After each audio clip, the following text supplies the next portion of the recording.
Magadi baba namai. Magadi Prophet. Magadi baba. Ndofara Magadi Prophet. Tena ari kuita sei mwana? Mwana unetsa arongochema.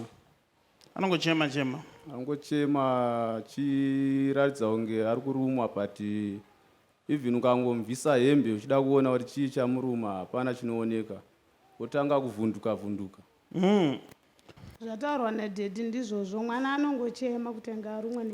Pekuti dhedhi rapada but panopedza marasi. Manda bafarira. Ukanzi dhedhi unaibuda. Zviri right. Varovere maoko mama. So dhedhi Prophet. Toda kuti tirape mwana uyu ndizvo. Hongu Prophet. But marapiro tichaita mwana uyu.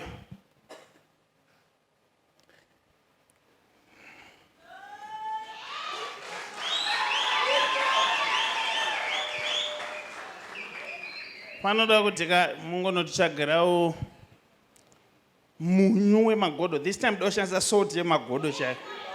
Ndana dhedhi vanotenga salt yemagodo. Endai nemukomana uyu.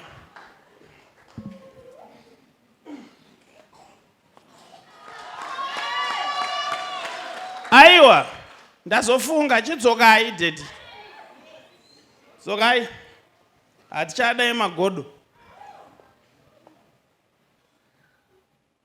Dhedhi.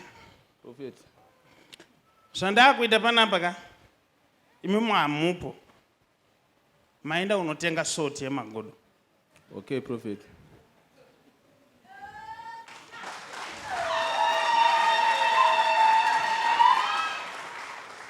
Saka zvese zvandichataura imi hamupo. Tawirira naye. Hongu Prophet.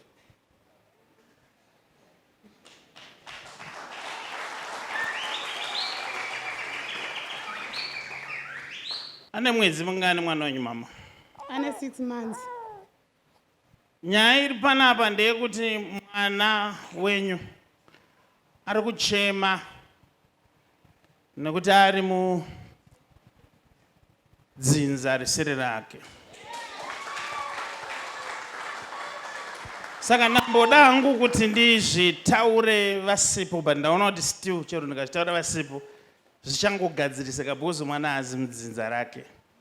Saka mwana uyu ari kushedzwa nedzinza rake.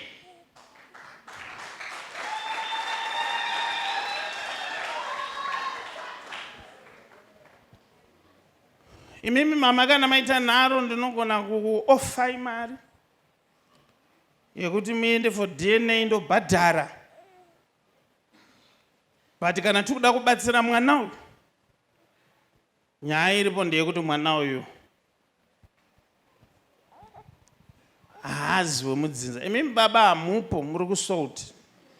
Mazvinzwa imboti zii muri papo. Muri kutenga souti. Ndiri kuoneswa pfungwa dzenyu mama dzanzi right kuti maita nhumbu. Makaona kuti akakupai nhumbu murume wemunhu.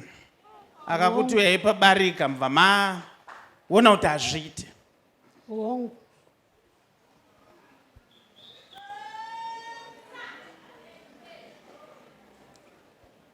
Chiri kunyanya kurwadza ndechekuti muridzi wenhumbu ari kutozviziva, muridzi wemwana ari kutoziva kuti mune mwana. Akakuti kudii nenyaya yemwana wake? Akati chii? Akanditi mwana wangu uchauya naye wega. Akati uchauya naye wega. Mundana. Prophet. 80% yevanhu vari kugara mudzimba umo vari kuchengeteswa vanhu vasiri vavo. Ukuzvinzwa? Ndiri kuona kuti une confusion. Vachandoda kutaurira chinhu 1. Ndaita kuti ndikubudire pachena kuti usazowesterwa nguva. Uzive chokwadi. But kuziva chokwadi hakureve kuti ucharamba mukadzi kana uchimuda. But mwana uyu kudzinza kwake. Ndatenda Prophet nekundibatsira. Ndatenda Prophet. Kudzinza kwani?